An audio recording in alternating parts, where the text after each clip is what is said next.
आणि तिला वाचून मग विषय संपला. हा तेच म्हणते मी, तुम्ही विषय संपवत नाही आहात, त्यातच तिला पुन्हा अडकवताय.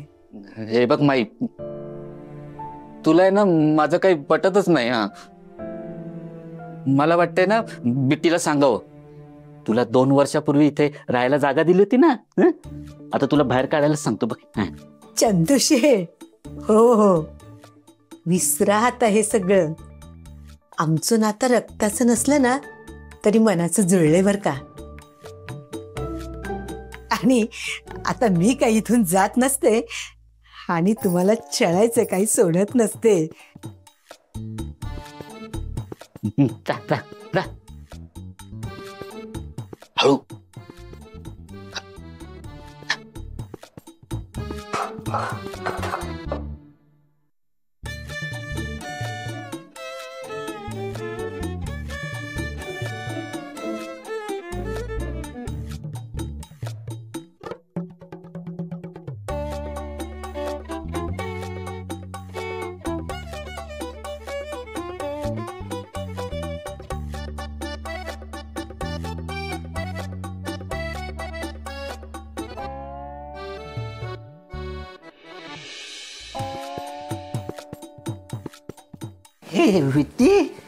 हे काय चिठ्ठी?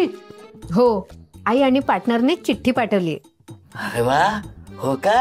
हो ना, बघा ना, त्यांना कळतच नाहीये की त्यांची बिट्टी आता मोठी झालीये. मला सगळं कळतं, कोण कुठे काय कसं करतंय ना, माझं सगळीकडे लक्ष असतं. पण ते मोठी नाही झालीत ना.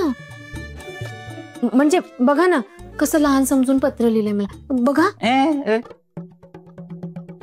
चंदू शेठ, मला एक सांगा, मी सगळी कामं करते, आपलं गौरव मिसळ सेंटर सांभाळते, म्हणजे झाली की नाही मी मोठी? सांगा ना चंदू शेठ, झाली ना मी मोठी? ओ चंदू शेठ, सांगा ना, झाली ना मी मोठी? झालीस ना, खूप मोठी झाली आणि समजूतदार बना.